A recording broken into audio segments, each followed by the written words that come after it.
Severe flooding worsens in China. Drivers inside a road tunnel trapped inside amid rising water. Human remains later carried out in sealed foam boxes.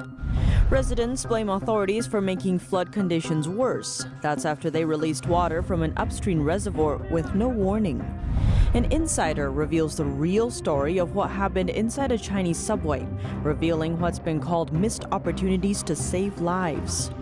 News from Hong Kong's pro-democracy front. 7 men that attacked pro-democracy protesters in 2019 are going to jail.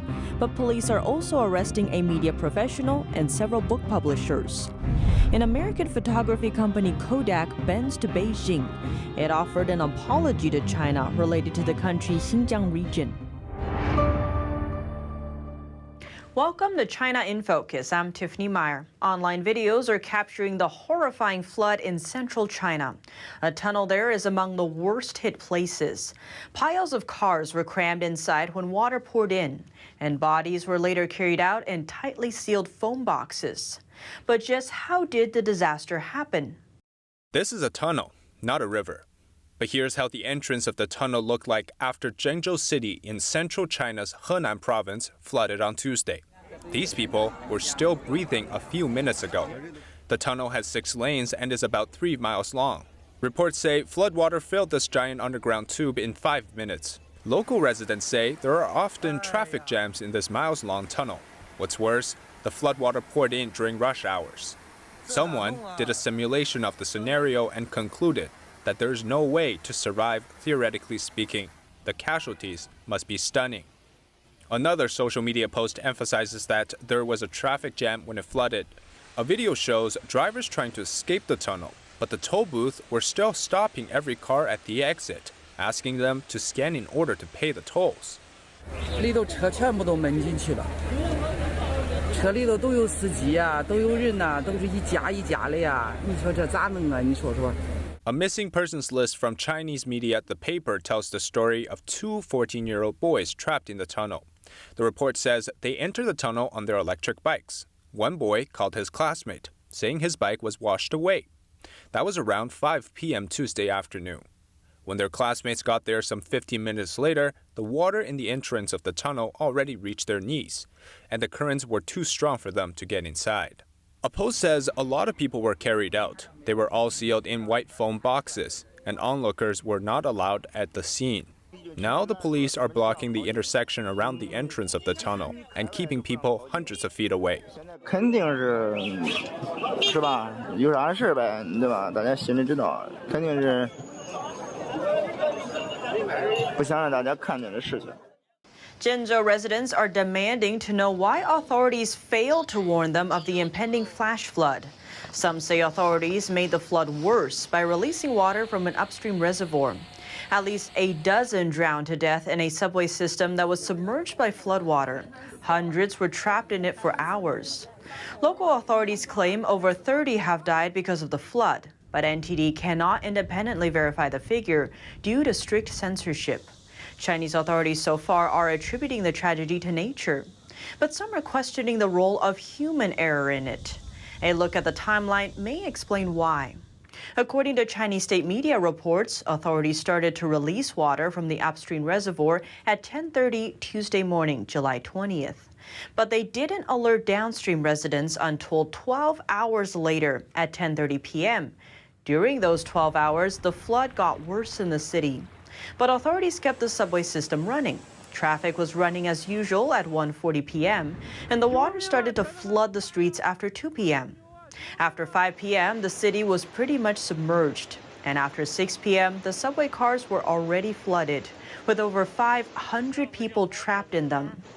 Although it took authorities 12 hours to warn people about the flash flood, they were quick to crack down on warnings about the disaster. Late Tuesday night, numerous Chinese media and state agencies posted on social media, debunking what they called rumors about the reservoir. Some netizens claim the dike of the reservoir has been breached and it is releasing a massive amount of water. Authorities ask people not to believe in them and report on whoever is spreading the so-called rumor. But they did not mention that the reservoir is indeed releasing water downstream. An insider explains in a Chinese social media post that authorities' failure to act led to the disaster in the Zhengzhou subway system. In the post, the person said he or she works for the Zhengzhou subway, but didn't give his or her name.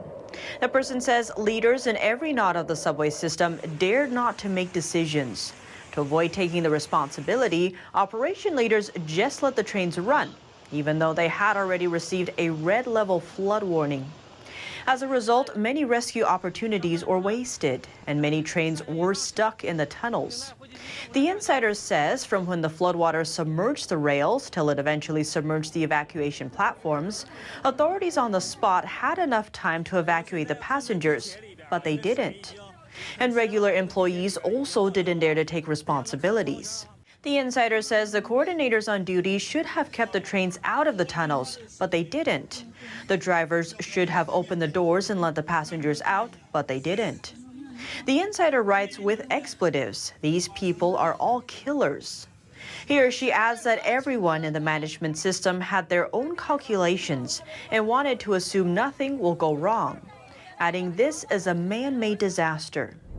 And a video taken inside the Zhengzhou subway is grabbing people's attention. Many netizens are asking what was happening.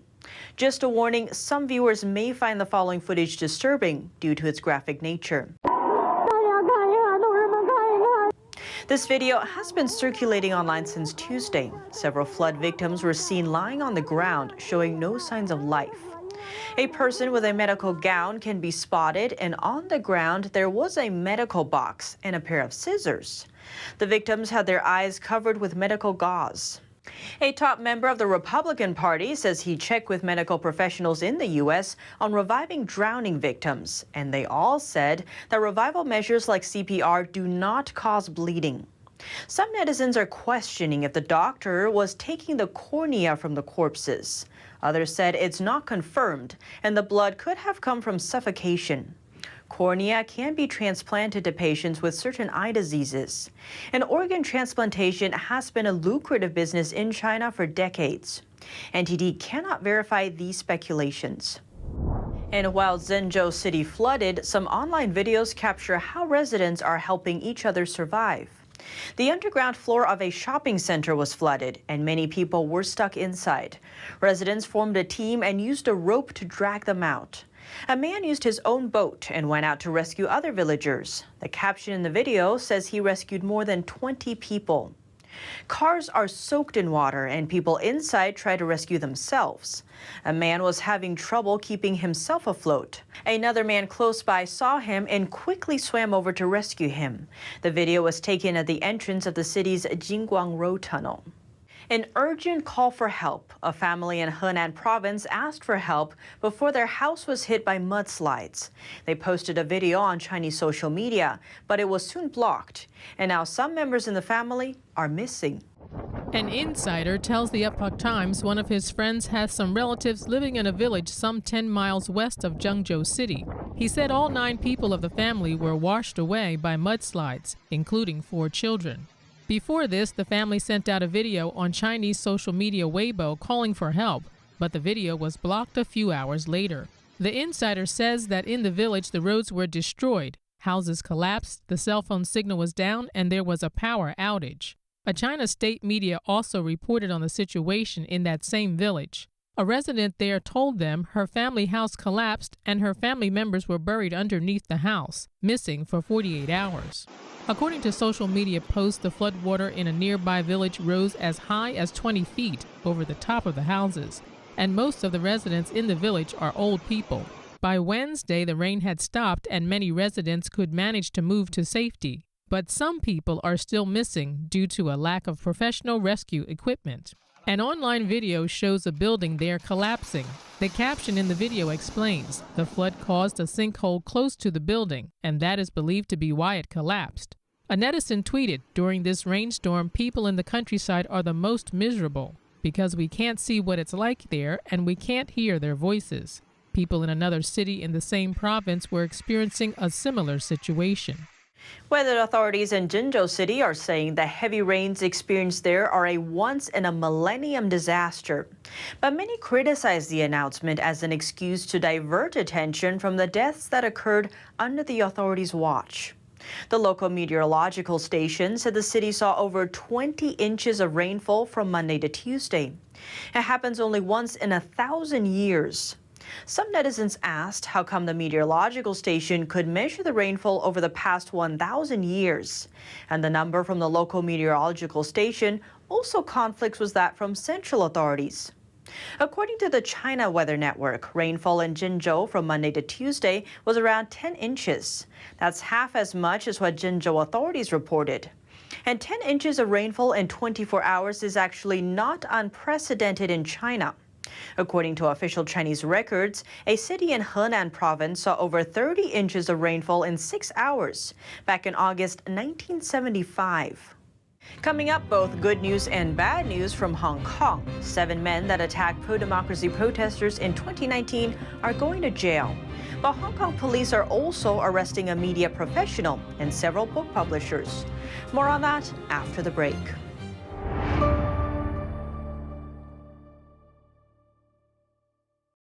Don't let YouTube decide what information you get. That's your choice. YouTube is deleting our videos and cuts you off from a source of honest reporting. Make sure you don't lose access to NTD's news content, and take a quick moment to subscribe to our newsletter so no matter what happens here, you'll keep your access to a trustworthy news source.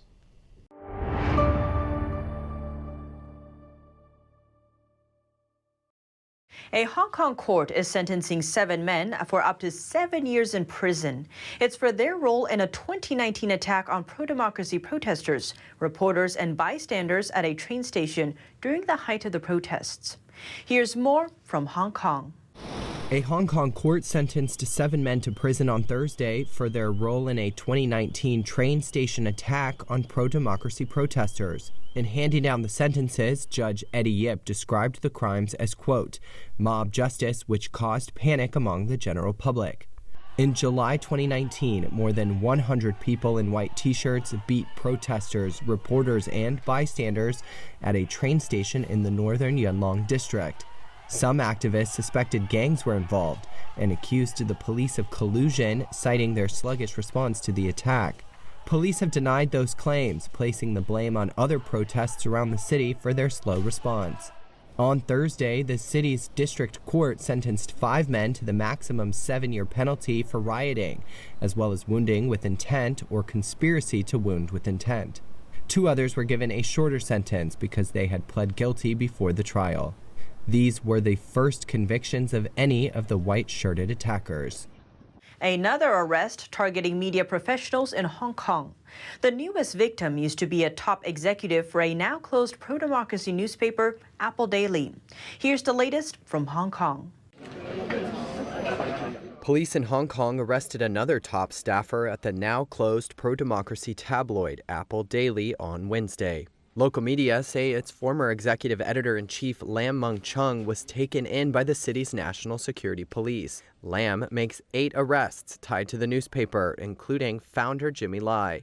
In a statement, police said that they arrested a 51-year-old former newspaper editor on suspicion of, quote, conspiring to collude with foreign countries or foreign forces to endanger national security.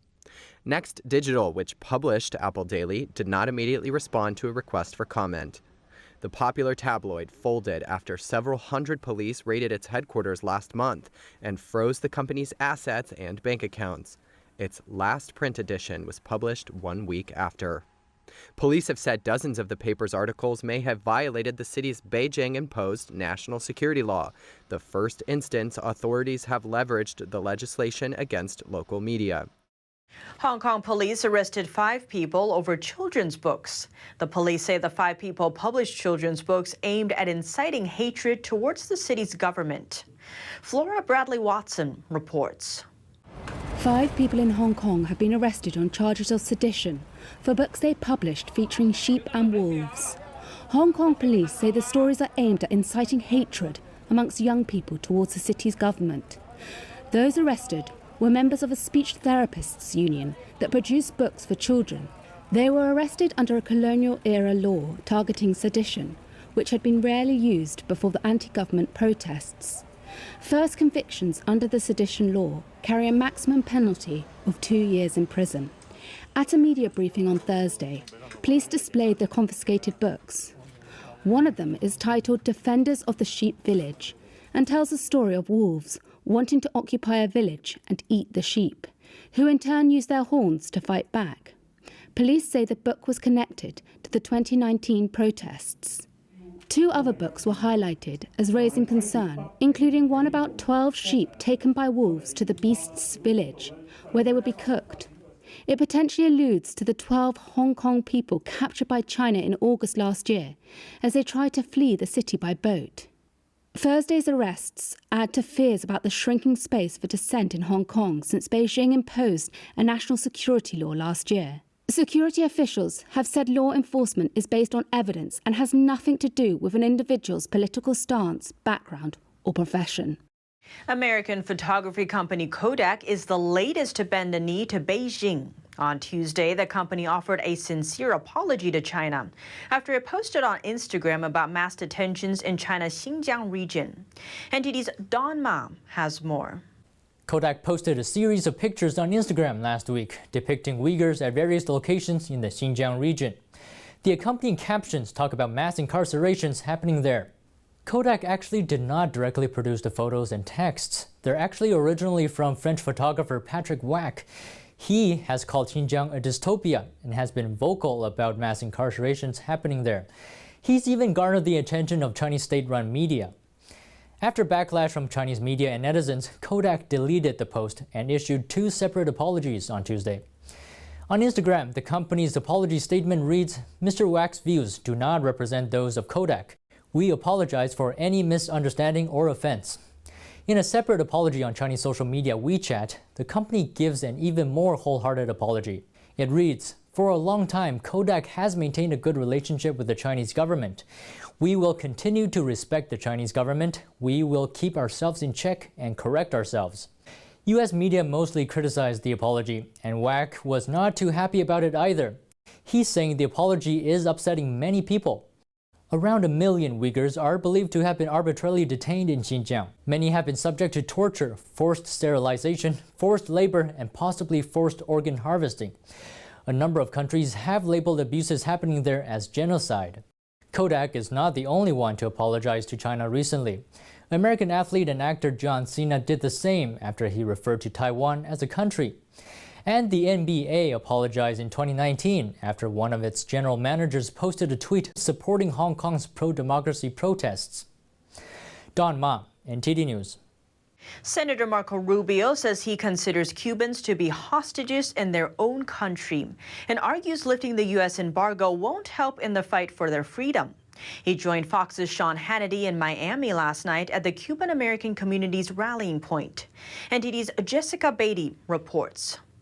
Senator Marco Rubio defended Cuban protesters' fight against the communist regime Wednesday on Fox's Hannity. He says Cuba's a failure because socialism and Marxism don't work. Marxism is about power. It has nothing to do with prosperity. It's about controlling people. A Marxist system wants to keep people poor because poor people are easier to control. The leaders of Cuba aren't just evil, they're incompetent people. Because in Cuba, you don't get promoted for being smart. You get promoted because you're loyal, because you're compliant, because you give in. Earlier this week, Rubio said Cubans are not protesting the U.S. embargo. He said they're protesting because they want liberty. A senior researcher from Human Rights Watch says the Cuban regime has brutally repressed protesters. Over 500 people, including protesters, artists, journalists, and others, have been detained. The whereabouts of many of them are unknown. Many have been beaten. Some have been tortured. One man is looking for his sister who was arrested during protests, but he can't find her. I went to a police station with my mother, and they said my sister wasn't there. This is how it has been since Monday, police station after police station. Cuban actor and playwright Junior Garcia was put under house arrest. My current situation is that I have 4 officers in front of my door who prevent me from going outside. They told me I cannot even go to work. When I leave to buy cigarettes or food, one of them goes with me. Senator Rubio told Hannity that the 2 people in the Biden administration who are in charge of Cuba policy want to open everything up. He claims they're sympathizers of the Cuban regime. We reached out to the White House for comment, but haven't heard back yet. Jessica Beatty, NTD News. A senior official says the Biden administration will announce new sanctions today against Cuban officials who suppress protesters. During his campaign, President Biden said he would loosen the U.S. embargo on Cuba and go back to Obama-era policies. But so far, he has done little to change Trump's Cuba policies. And since the protests, the Biden administration said it's rethinking its Cuba policies. A senior UK lawmaker is warning about the security of British citizens' sensitive medical data. That's because a Chinese military-linked company is harvesting genetic data from millions of women around the world. NTD's Joan Robeson has more on this. Earlier this month, it was reported that Chinese company BGI has been using prenatal tests to harvest data on the genomics of millions of women around the world. Senior Conservative MP Tom Tugendhat says the UK should be concerned over its implications for privacy. I'm always concerned when data leaves the United Kingdom that it should be treated with the respect and privacy that we would expect here at home. And the concern that this raises is that it may not be so. Tugendhat says BGI's links with the Chinese military is raising additional concerns that Beijing may use the data to gain advantage over other countries. The connections between Chinese genomics firms and the Chinese military are, do not align with what we would normally expect in the United Kingdom or indeed many other countries of the kind of collaboration we would expect to see. We expect science collaboration to be on the basis of open scientific endeavour. We don't expect it to be in terms of narrow national advantage, and that's what raises concerns here as well. Tugendhat chairs Parliament's Foreign Affairs Select Committee and leads the China Research Group, a group of Conservative MPs which looks to rebalance the strategic relationship with China. He is one of 9 British lawmakers who have been sanctioned by the Chinese regime for highlighting alleged human rights abuses against Uyghur Muslims in Xinjiang. Joanne Robson, NTD News. And that's all for today's China in Focus. But before you go, we have a special report coming up this Friday. In it, we look at whether Chinese stocks are safe for U.S. investors. Are Chinese stocks safe for U.S. investors? Just this month, one Chinese company sent many of them on a roller coaster ride. China's version of Uber, called Didi, came in the U.S. to sell its stock shares. It's expected to be the biggest stock market debut of the year. But in just 48 hours, Beijing dropped its hammer on the company. And Chinese ride-hailing app Didi shares fell 6% today after the Chinese regime said it launched an investigation into it. At one of its lowest points, Didi shares plunged over 30%. But why is Beijing going after its biggest rideshare giant? What other companies are on the regime's radar? In this episode, we dive into Beijing's tug of war with its tech giants. Be sure to check it out on Epoch TV this Friday at 9 p.m. Eastern. China in Focus is partnering with the platform. That's where you can watch our exclusive content every Friday night. To subscribe, click epochtv.com/China in Focus. Thanks for watching and see you tomorrow.